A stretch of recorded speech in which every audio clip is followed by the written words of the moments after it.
Hello guys and welcome back to today's video, and in today's video we'll be taking a look at the World Chess Championship match played by Ding Liren, the current world champion, against Gukesh from India.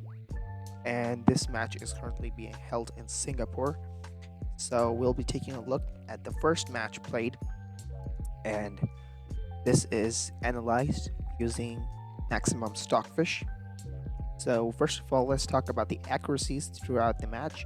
You can see that the white pieces, which were Gukesh's, Gukesh had the accuracy of 91.4%, while Ding had an accuracy of 97.9, which is not bad, but it is in question referring to a world champion, as he is the current world champion. So it was Gukesh who had to start the match, and you can see here that neither of them did brilliant or a great move. It was just best moves and excellent moves, and in some cases there were good moves by Gukesh, but none of them made blunders or mistakes. But there were certain inaccuracies by Gukesh, which is why Magnus also commented that he did not perform well during the match. So if you start the match starts with e4, and he goes for the French defense, and the French defense turns into a normal variation, and then we see development by the book, and we end up in a classical variation, the Stinditz variation of the French defense. And here the game continues with the development of the pawn pieces. Both of them move the pawns, push the pawns, trying to get the center here, and you can see the Stockfish is suggesting to move the bishop, but he instead pushes the pawn. We have the knight, and he still pushes the pawn with the idea to break apart this place. And we see a bit of development where here the engine suggests that they should castle, but he does not. Ding does not castle. Instead, he moves the queen, trying to get the center. And here he does a best move, which is moving the bishop so that he has this active square here. And then he pushes the pawn, which is the best move here, because either the pawn is going to take it or it's just going to push, and then this gives some attack opportunities in this area. And he does exactly the same thing. He just ignores the sacrifice and moves the piece, and then Ding takes the pawn. That is the queen. Ding takes it back. The knight is here, offering a knight trade, but that doesn't happen. And then Gukesh castles. Now, then this is a really good move. He moves the knight here to c4, and then he does a bishop to f2, and then we have bishop on d7, and then we have the engine suggesting us to move the queen on either the e1 file or e2, and he does pushes the queen to e2, which is really good move. And now the knights take, and it's a very good game up till now. There are no inaccuracies up till now. They move ahead, and now this is the inaccuracy that he plays, because he could have taken the queen and moved it either way here, or maybe push the pawn, offered a queen sacrifice, queen trade, but he didn't, and he instead moved the queen back. And now this allows Ding to play really good moves.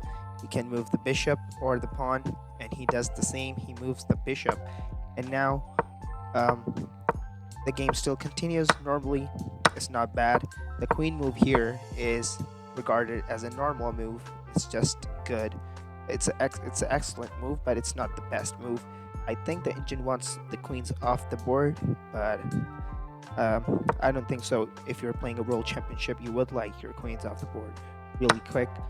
And then we get the rook trade. We get a simple trade. We get a lot of trade, and pieces are off the board. We also get an option for the rook trade, and that happens. And now suddenly the game is left with Gukesh having 3 major pieces and Ding having 3 major pieces. In fact, he had a knight, and Gukesh only had 2 bishops and a queen. And then the game continues, and this is another inaccuracy here. You can see the engine was suggesting either he moves the bishop back or maybe push the pawn, because the knight is targeting the pawn. So he does not do that, and he instead pushes the bishop on h3.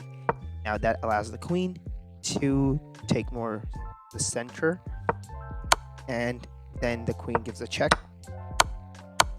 Queen takes the pawn, and you can see the eval bar here, how drastically it changed in favor for black. And like that, this move actually was not a good move in my opinion, but the engine still says it's a good move. So this actually just does nothing, and it's just, it's not like really important. It just puts you in check. The king can escape. It's not an attack opportunity.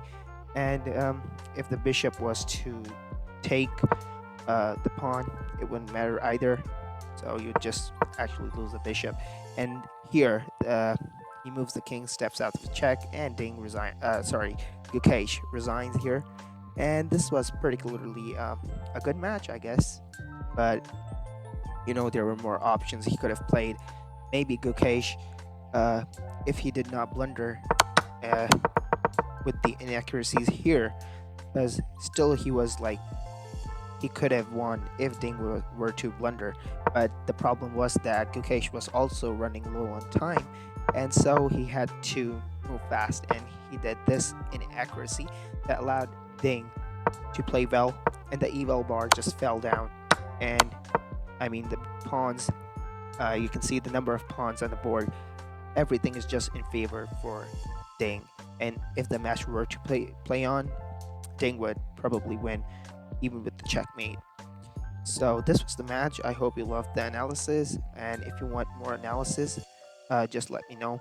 I'll be posting more analysis on the World Chess Championship match with Stockfish Max, and I'll see you in the next video. Just make sure you like the video and subscribe to the channel, and comment below who you want to win the World Chess Championship. I'll see you in the next video. Till that, goodbye.